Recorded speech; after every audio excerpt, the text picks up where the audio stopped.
I'm on the subway going home, and it feels like I'm at a wake. People are shocked. And this is not Cuomo supporters. This is New York cross-section. Oh, hell. You just can't make this up. You just can't. Yeah, get what you vote for. Y'all been tricked. And now he wants your money. Y'all about to send your money in. Oh, boy. You socialist communists. Oh, we got to expose this brother in broad daylight once again. Run everybody and everything out of New York City. You know, there were a few months ago where I told supporters across this city to stop donating. And today I am asking them to start once again. And I am asking them to do so because of the fact that a transition that can meet the moment of preparing for January 1st is one that will require staff, it will require research, it will require infrastructure. And those are things that we will have to provide. And I'm excited for the fact that it will be funded by the very people who brought us to this point, the working people who have been left behind by the politics of the city. I mean, man, not even a single day. And now he needs your money. We got to figure out how we're going to pay for all this, huh? January 1st, I will be your mayor. New Year's Day, and a new era for this city. Oh, and one more thing.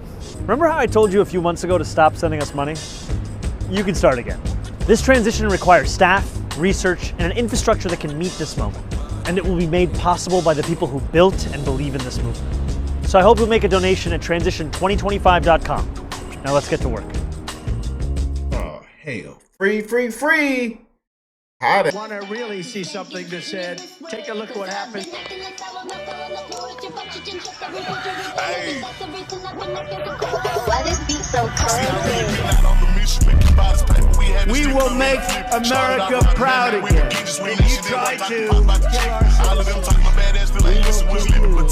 we will make America wealthy again. And yes, together, we will make America great again. Did he win, by the way? He won. They chose the knucklehead, so we're gonna pay for it. What happens if he opens up the government-run grocery stores? I'm not with it.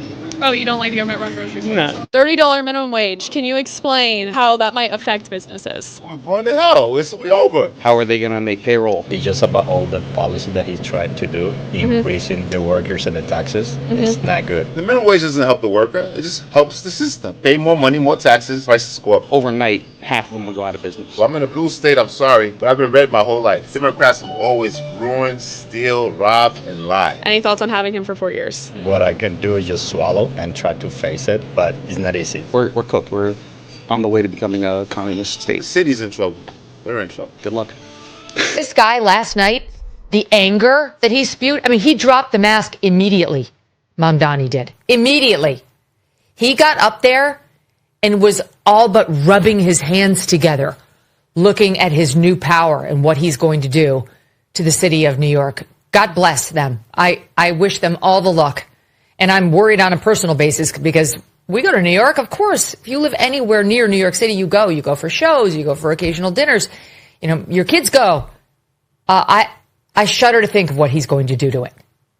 I mean, we didn't even talk. We spent so much time on the socialism and his radical Islamist ties. We didn't even really spend a lot of time on the fact that he's budgeting, he said, $65 million to trans anyone who wants it from in-state or out-of-state, minor or adult, on the taxpayer dime. He basically wants New York to be a sanctuary for trans children. Last night, his speech, he thanked every foreign nation known to man. Like the Senegalese, whatever, hot dog salesman, the Nepalese cab driver. That's who he sees as his constituency. Meanwhile, he's up there talking about how this is for the guys who've got the scars on their knuckles and the calluses on their hands. They voted against you, you cretin. They all voted against you. The working class can't stand you. They're not buying your bullshit because the working class never buys bullshit. They can't afford to. They actually have to struggle to put food on their tables and worry about their kids in school and going to a school that's safe and one that doesn't have 45 different languages coming from the teachers because of the mandatory immigration laws we have now. They cannot worry about bullshit. The working class did not vote for you. They know you're a liar. And as I've been saying, a wolf in sheep's clothing.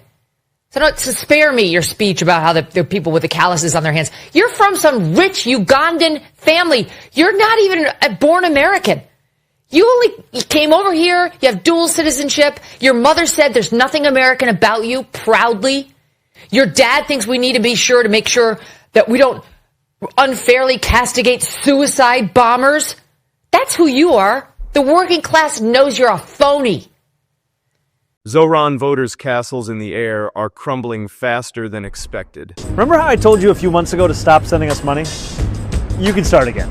It seemed like only a day had passed since the Democratic Socialist was elected as the new mayor of New York City, and his supporters went crazy online. It just makes me feel good that my MAGA parents are probably upset right now. Some were anticipating the arrival of Sharia laws. Sharia law starts now. Absolutely. Others were waiting for the promised free benefits. I think we should tax the of everybody. Yes, I think the middle class should be taxed 50% like it does in Sweden. Well, it turns out the newly elected mayor's supporters must provide their own cash flow for what they voted for. So I hope you'll make a donation at .com. Now let's get to work. Who would have imagined? Welcome to the epicenter of Zohran Mamdani's victory as a socialist candidate for mayor of New York City, here in Brooklyn, New York. Why stop with the Free Lunch Society at free buses, free childcare, a rent freeze, and government-run grocery stores? We should not limit ourselves in a free lunch society to those few things. Instead, the socialists can show their empathy for the citizen by having free cars, free apartments, free clothes, preferably designer, weed, and alcohol. The only limitation to the great ambitions of these socialists is the miserly attitude of rich New Yorkers who earn $100,000 per year plus, that they want to keep some of their property and not share it with the rest of us. So just fill out the form above, send it to the City Hall. Unless you think that the socialists just want to blow money, you'd be mistaken. You're going to have to go down to City Hall yourself to pick up the keys to your new car, the keys to your new apartment, your designer clothes, your Tito's, and your weed. Welcome to the new Free Lunch Society of New York City, courtesy of the Socialists of America. Thank you. Believe in this movement. So I hope you'll make a donation at transition2025. Boy, but that was fast. That was fast. I give it to him. Boy. Now he asking for donations. You want to know why he asking for donation? Because who do you think gonna pay for all this free shit that he went around saying, I'm gonna fight for? Keep in mind, people, he didn't guarantee anything. He said, share some shit that sounds good, that sounds right. And that's all you need for a liberal woman. All you do is say some shit that sounds good. They feed right into it. Everybody that voted for this man, he wants y'all money now, boy. Oh my God. This is for research. And research of what? Research? What are you researching? How to disintegrate New York City rats? Must have damn research. Man, you gotta be kidding me, man. President has been talking about, he said on this network he hates capitalism. My friend Ben Shapiro went on CNN. I don't know. I guess he got sick of having people watch him. And he was like, let me just go somewhere where no one's watching. He went on CNN, and here he is with a guy, I think he's a Democratic strategist, this guy Bakari Sellers, implies that all the fear around Zohran Mamdani is just it's just fear-mongering, it's just boogeyman nonsense, and Ben lays it out, as he is one to do.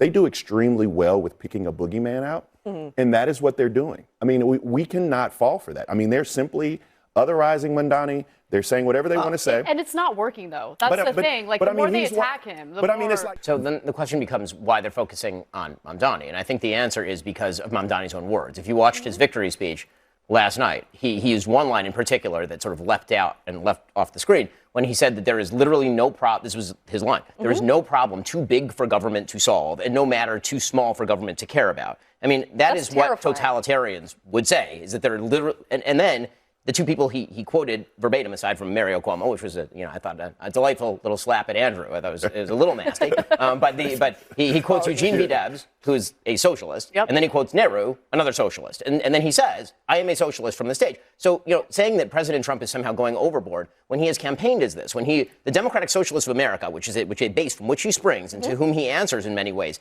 is openly socialist. He's not talking about he said on this network he hates capitalism. He said that on this network. Yeah, good job, Ben. So Bakari basically says your guys are making a boogeyman out of him, and Ben lays it out. Oh, actually, he's saying the most totalitarian shit you can possibly imagine. We played you the clip yesterday. I mean, what does Ronald Reagan say? The 9 most terrifying words in the English language are, I'm here from the government, I'm from the government, and I'm here to help.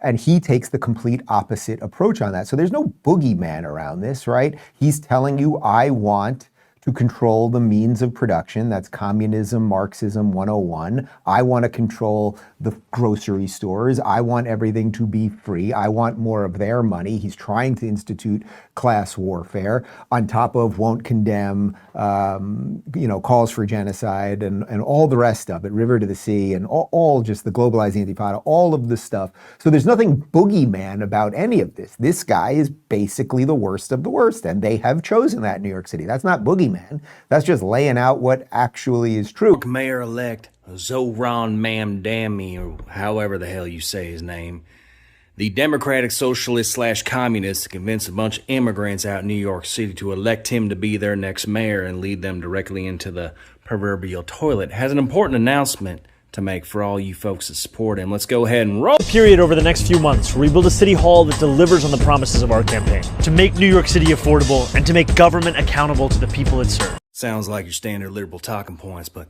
somehow I feel there's something different afloat, and roll it. On January 1st, I will be your mayor.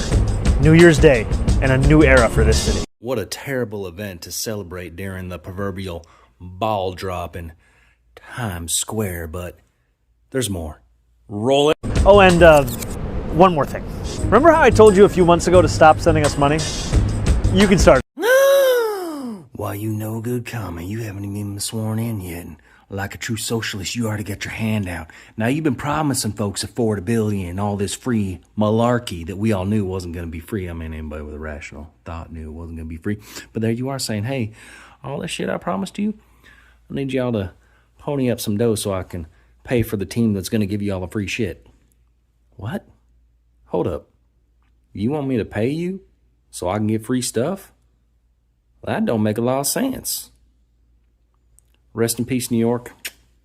You had a good run. You know, I'm so torn because I would like to see the new mayor do well because I love New York. I really love New York. When I left New York for Washington, New York was doing really well, but there were some bad signs. The bad sign was a guy named de Blasio. So the signs of de Blasio, that was the beginning, and it was bad. This one, we're going to, look, for 1,000 years, communism has not worked. Communism or the concept of communism has not worked. I tend to doubt it's going to work this time. Did you see his victory speech? It's literally never worked. Yeah, I thought it was a very angry speech. Certainly angry toward me, and I think he should be very nice to me. You know, I'm the one that sort of has to approve a lot of things coming to him, so he's off to a bad